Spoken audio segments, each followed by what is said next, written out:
কিন্তু এই মুহূর্তে আমি আনসার করতে পারছি না এই কারণে যে আমার মাথা ব্রেইন এখন হ্যাং করেছে। এটা হলো যে আমাকে অনেক কিছু বলা হয়েছে, ওগুলোর উপর কমেন্ট করা আমার পক্ষে সম্ভব না এই কারণে যে বাংলাদেশের শিক্ষা ব্যবস্থা এমন জায়গায় আছে যেখানে প্রতিদিন এত বেশি ক্রাইসিস ম্যানেজমেন্ট করতে হয়, এবং আমি ক্রাইসিস ম্যানেজমেন্ট একটা করে এসেছি, আবার গিয়ে আরও করতে হবে।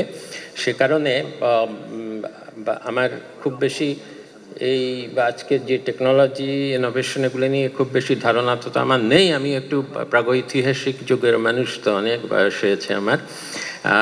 তবে দুই একটা টার্ম জানি, সেটা হলো যে এত ক্রাইসিস ম্যানেজমেন্টের মধ্যে ঠিক আজকে যে আলোচনাগুলো হলো এগুলো আমার মনে থাকবে, কিন্তু এই মুহূর্তে আমি আনসার করতে পারছি না এই কারণে যে আমার মাথা ব্রেইন এখন হ্যাং করেছে।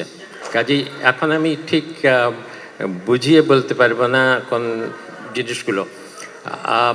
কয়েকটি বিষয় বা আমি অন্য প্রসঙ্গে বলি যে টেকনোলজিক্যাল ইনোভেশন তো এডুকেশনে দরকারি। আমাদের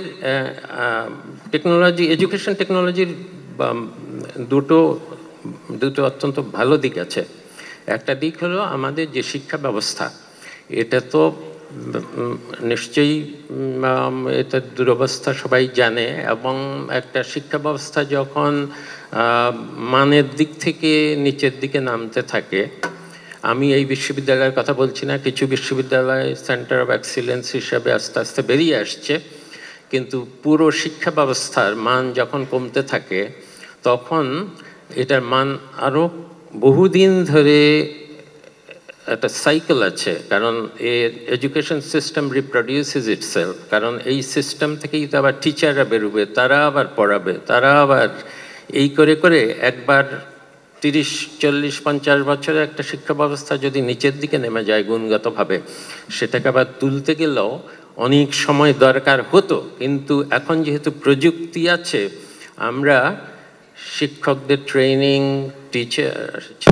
ছাত্রদের শিখন সব কিছুতেই ইন্টারনেট ব্যবহার করে এবং নতুন প্রযুক্তি ব্যবহার করে এই এত সময়ের আর দরকার হবে না। আমরা যদি আসলেই এখন থেকে প্রযুক্তির ব্যবহার করে শিক্ষার মান উন্নত করতে চাই, একদম প্রাইমারি লেভেল থেকে শুরু করে উচ্চতম লেভেল পর্যন্ত। কিন্তু যেটা আমাদের দ্বিতীয় যেটা সুবিধা প্রযুক্তির, সেটা হলো প্রযুক্তি, টেকনোলজি, বিশেষ করে IT technology is a great equaliser across borders, across income groups.